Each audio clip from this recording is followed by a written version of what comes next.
So, guys, I owe you an explanation about where we are. I see what you said. It's a little hint there. So, yeah, I brought you out here in the beautiful Walnut Woods State Park in West Des Moines, Iowa. Yeah, this is one of the few times you've actually been in a park campground. Usually, we actually paid the $15 to camp here. Well, yeah. I gotta treat my boys to something nice occasionally. It's nice. I like sitting on this picnic bench.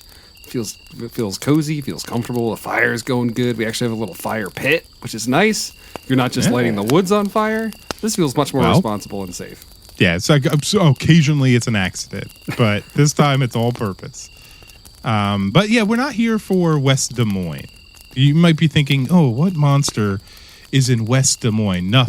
Nothing's out here. Okay. But if we just head 38 miles east, we're going to head to a place called Van Meter. Now, what's so cool about Van Meter? Does it rate vans? Yes. That's a 10 out of 10 on the Van Meter. Yeah. It's the only thing that comes to mind. Did they switch singers on the 5150 album?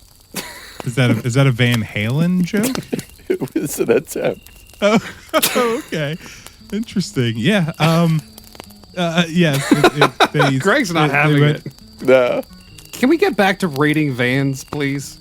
Oh, well, you know what? They don't. They might do it in Van Meter, but what they have and what I want to tell you about is a spooky monster named the Van Meter Visitor. Okay. All right.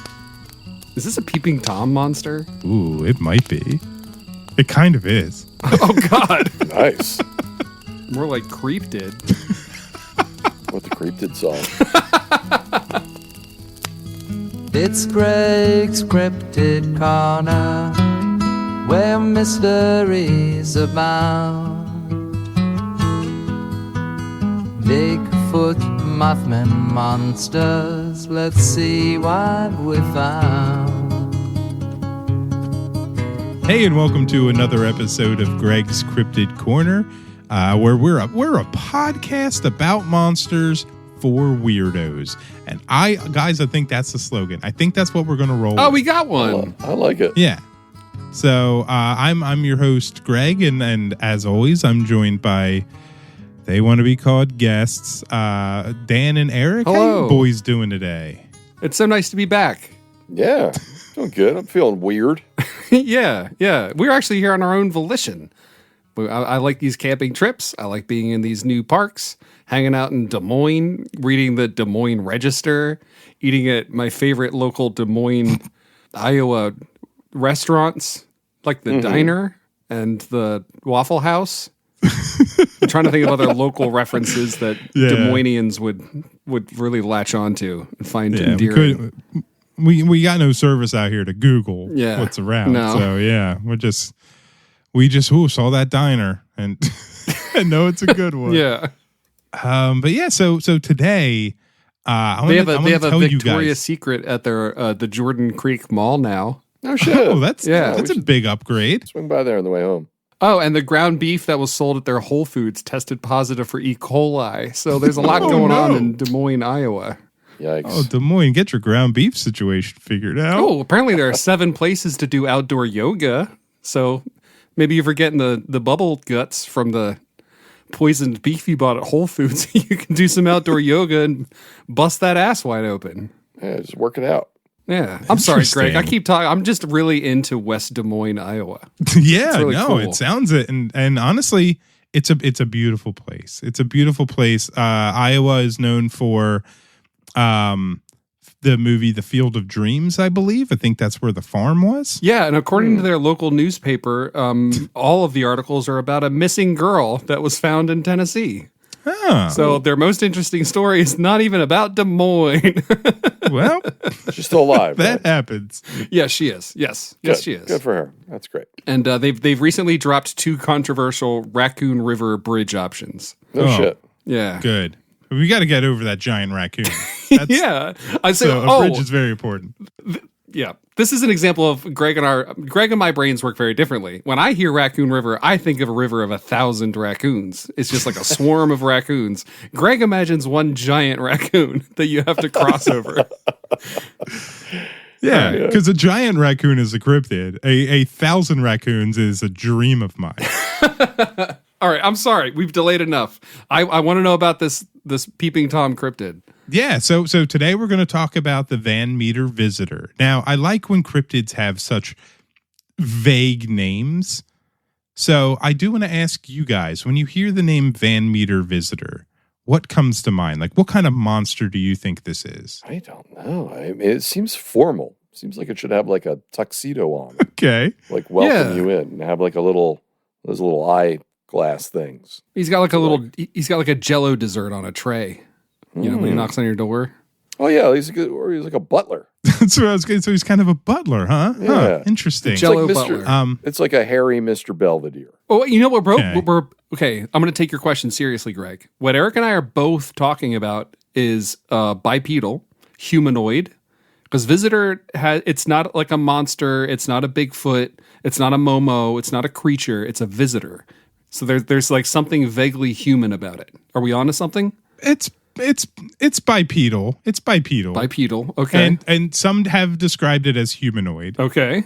Yeah. So you got some right. I kind of just wanted to get we'll do like level set where you guys are with your knowledge of this one. Like this, I don't think the Van Meter visitor is like super obscure, but it's also not Flatwoods Monster, Bigfoot, Nessie kind of situation. Okay. So why don't we hop in and let me tell you the 5-night story of the Van Meter visitor.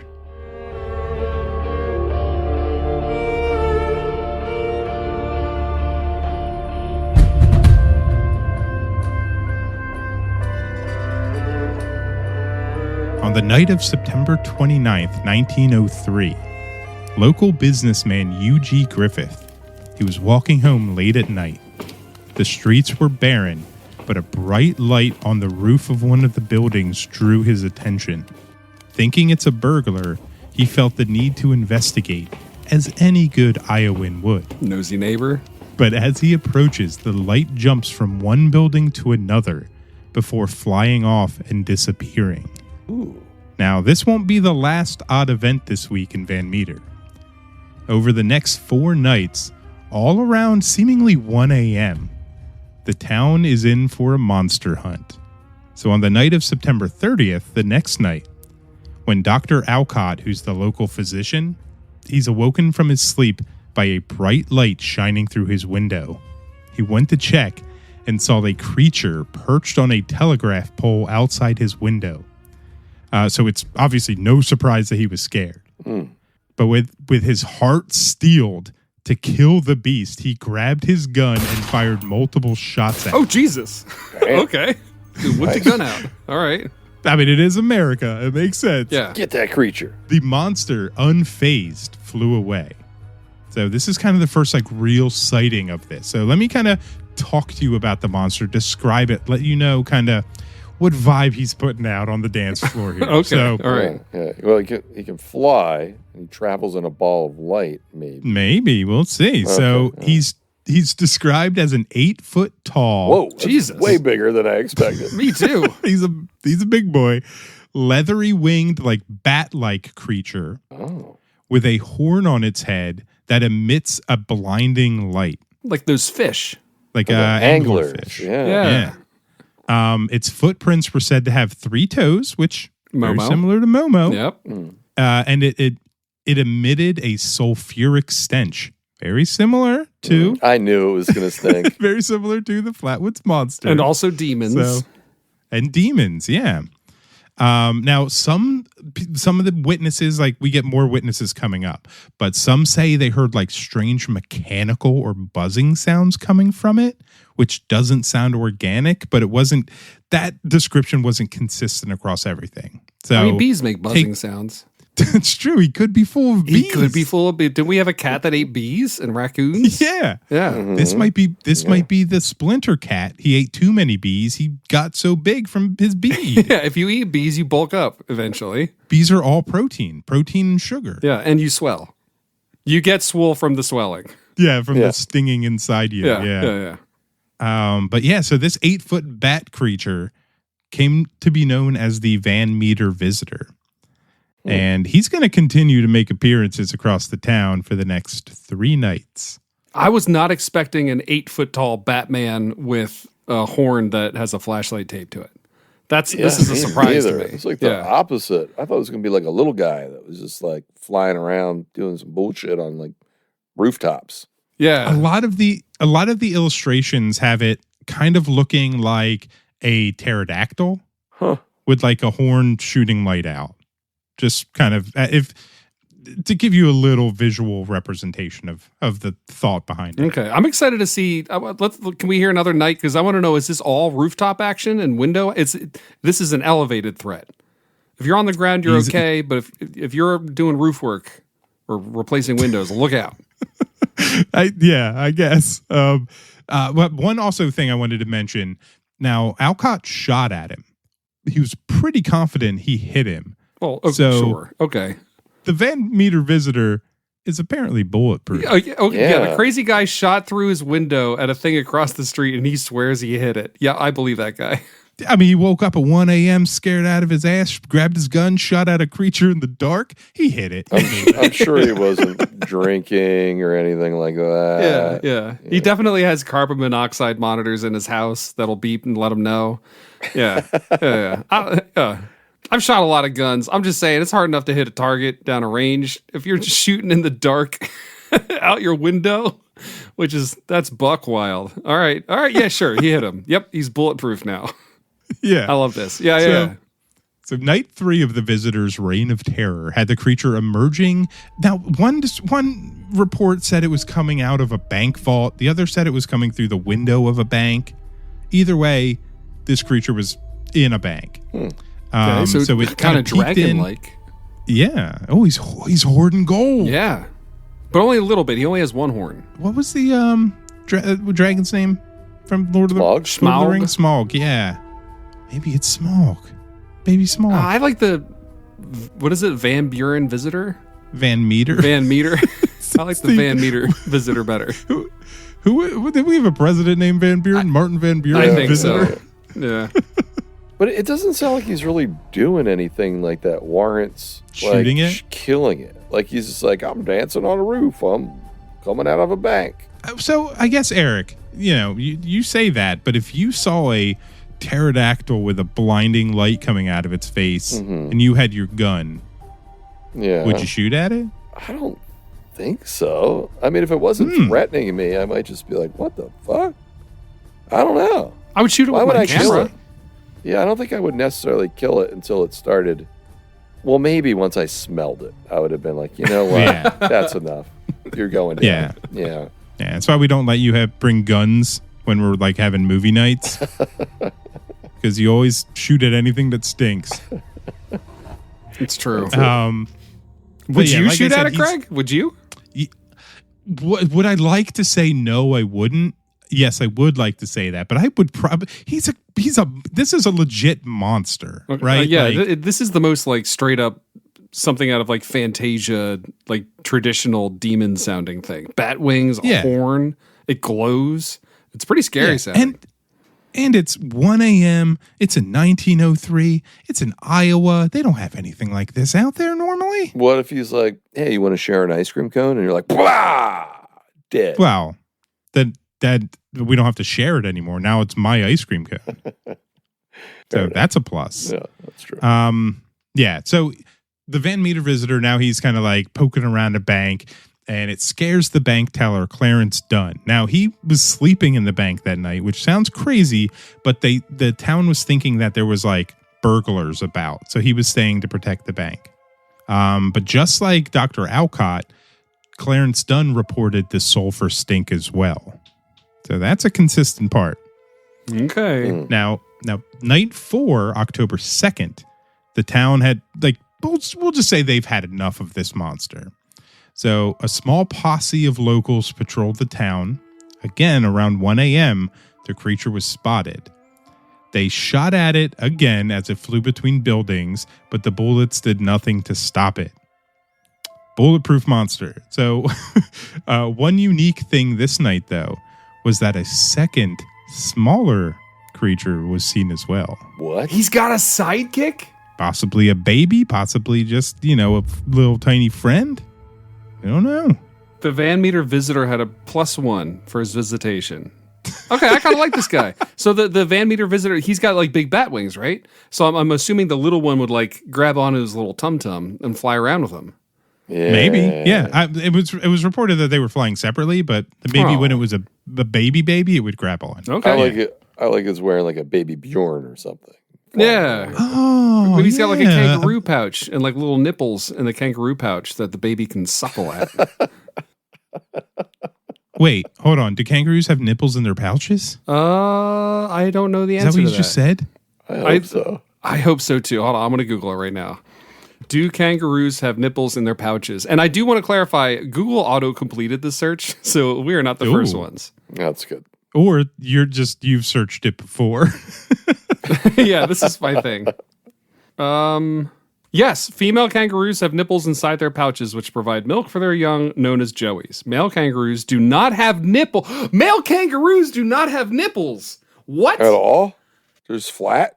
Huh. Flatwoods monsters? Unreal. I had no idea. It makes sense that they have nipples in their pouches, but I never thought about it before. Yeah, I just it just rolled out of my, I think I just did the same thing. It rolled out of my mouth like I knew what I was talking about. But I was thinking that the Van Meter visitor, definitely, if it's pouched, it's got nipples in there, right? But if it's a boy visitor, it doesn't have nipples. I'm saying the Van Meter visitor follows kangaroo logic.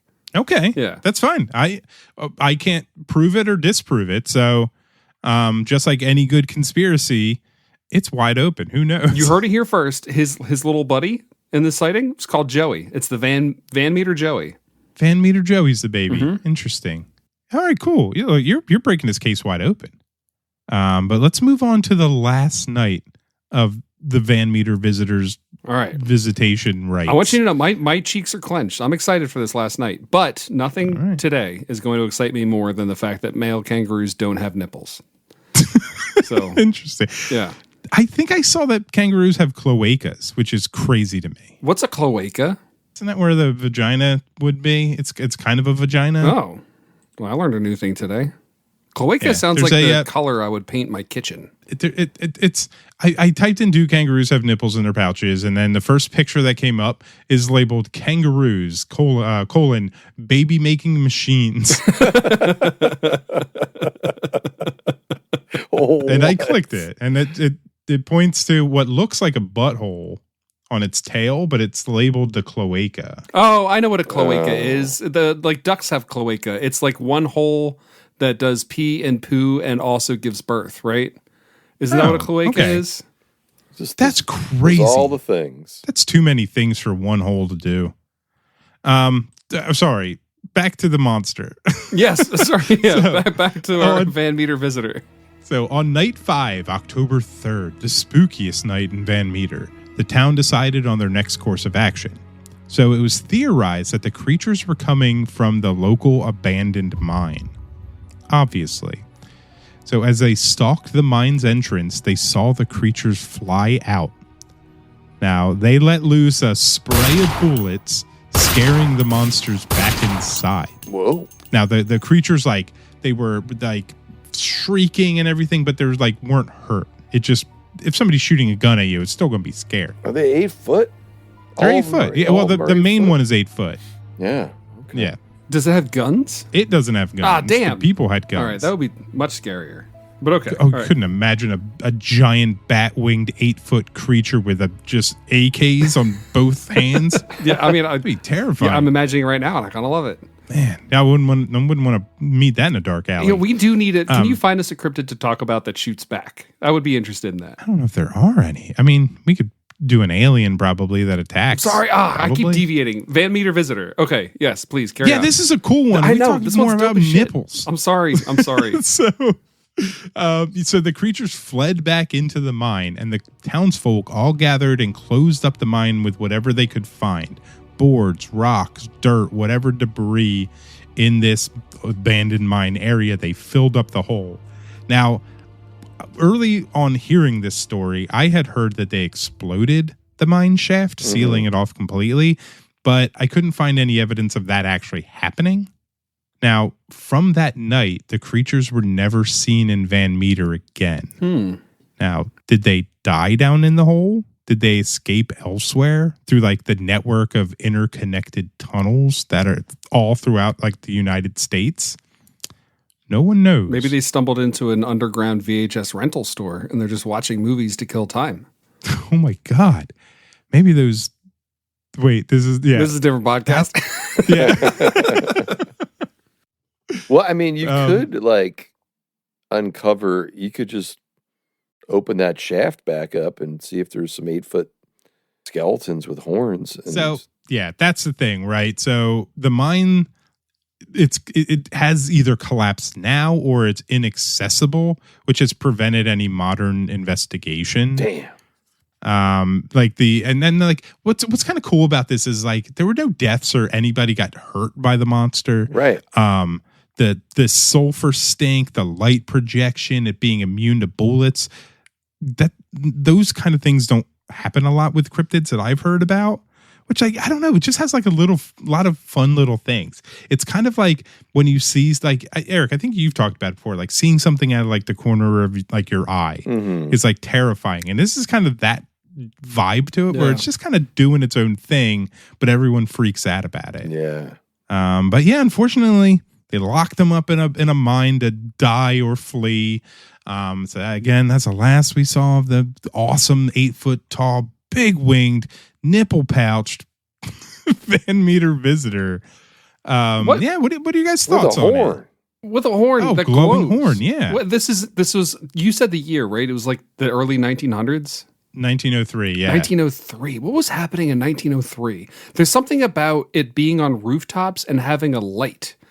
Like, were they anxious about being watched or something? Like, this feels like it's a creature that watches people. Yeah. Did they just get, like, gas lights or something? I don't... Like, were they just lighting, like, by gaslight? I know, like, telegraphs were around, so, like, I don't think... I think they would have had electric light by now, right? Oh, and the guy that shot out his window at it was shooting at it while it was perched on, like, power cables, right? Yeah, well, telegraph wire like lines. Yeah, yeah. So that would have been new to this person. So I wonder if there's something about the light aspect of it that has me wondering if it's connected to like anxiety around like burgeoning technological encroachment on a small Iowan town. You know what I mean? Something. Yeah. So I don't know anything about history or when things happened, but yeah, maybe it is like the idea of something foreign coming in. Oh yeah, as well. Little jingoism as well, for sure. Yeah. I just searched up 1903. The Wright brothers revolutionized transportation and aviation in 1903. Maybe this was it wasn't a monster. It was an early plane from the Wright brothers. It looked like a pterodactyl that had bat wings. They're like, yeah, boys. They're like, I think we solved it. We got a prototype. You know what we should do? We should only fly it at 1:00 at night in Des Moines, Idaho. Iowa. I mean, Iowa, wherever the fuck it is. No, this is a cool ass creature. This is like a metal creature. Like this is one cryptid that I could see on a fantasy book cover, and actually like take it really seriously. Like it would be jarring to look at. At least what you have conjured in my mind, I really like a lot. It's pretty metal. Yeah, it's really cool. Like I said, picture a pterodactyl or pterodon, however you want to say the name of that dinosaur. Kind of that vibe. But like if I saw a pterodon now, I'd shit my pants. Me too. I remember one time when I was a little kid, I have a really vivid memory of this. I saw a crane. It was just a crane on the roof of my house, and I'd never seen a crane before. Not even like a photo. It was my first ever interaction with a bird that size, and I screamed and ran into the house. I thought there was a dinosaur on our house. Mm-hmm. Nice. Yeah, so that was the Van Meter visitor. Now before we kind of close out the episode, boys, we got some 5-star reviews to read. Oh, hey, from listeners. Right. So this is exciting. Are you going to read all of them or just one of them? We've got a couple. All of them. Oh, okay. We only got 3. It won't take that long. So, So yeah, first one came in from Dan SOBP. Oh, hi, Dan Sabapa. That's not me. That's not me. Different Dan. Yeah. I know this, Dan. It's not you. Titled Squonktastic Cryptid Coverage. He says, I laughed, I cried some more. The debut episode is top-notch cryptid entertainment. Hey. And then we got another one from Gorgie211 titled First Step. He says, great podcast. I laughed a lot. Keep them coming. I like that you assumed that Gorgie is a man, he says. Going in, yeah, that's true. You have a target audience in mind. It's all well. That's every true. Just know anybody that leaves us future reviews, we're going to imagine you as a bearded basement dweller. Yeah, me. Yeah, I just picture you as me all the time. Yeah. Then our final one came from a reviewer named Dub, 5 stars, titled "Not Terrible." Oh, hey. That's my favorite. That's my favorite. That's pretty good. I like that one. Is that as good as it gets?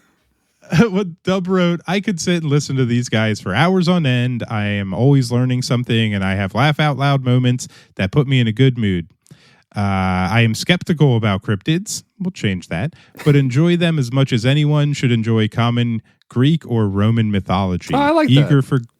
Eager for Greg to become a cryptid to some remote indigenous Amazonian tribe who has never seen a big white guy with crazy hair. Yeah. All right. Yeah. Nice. Which is funny because I think, like, as we're recording this, we just released the Momo episode where we talked about me being a cryptid at Wawa at 3 o'clock in the morning. Yeah. So right. that really fit. What would your cryptid name be? I don't know. I'd have to think about that because it also depends on where I am, what I'm doing. If I'm Pennsylvania just at Wawa, poker. Ooh. Liquor in the back, poker in the front. No, wait. What is it? Liquor in the front, poker in the back? I don't know. I don't remember. Yeah, I mean, that makes sense. You want a liquor in the back, then you're going to get some kind of weird disease. Yeah, that's an infection waiting to happen. Well, those are some nice reviews. You know what's not? What is infectious is the positivity from those reviews. Thank you. That's nice. Yeah, it's very nice to see reviews. So yeah, and I want to read the new reviews. If anybody wants to throw only 5 stars though. I'm only going to read. Don't put a 1 and expect me to read. That'll be very rude. But if you put 5 stars and leave a review on Apple Podcasts, I try to look at Spotify if like comments on the episodes. None are up there yet, but if you leave one there, I'll hopefully see it. But yeah, leave a review, help us out. It boosts us up in this the cryptozoology. What is it? Zoological. The cryptid zoology world. So get us moving. Let's take this thing as far as I can deal with, I guess. Yeah. So there, Dan and Eric, there's a lot of like bird cryptids. Yeah. But this one, Van Meter Visitor, I think is the most like cool, unique one. But I think next week we'll talk about another bird. What do you think the plural of cloaca is? Cloacum. That's what I thought too. Cloacum. Yeah. I like that word. I don't think it's right. I'm pretty sure it's just cloacas, but I was thinking cloacum, and I was like, ooh, I like that word. I just don't like the idea of one hole doing everything. Eric, how do you get by with that? One hole. I'm just used to it.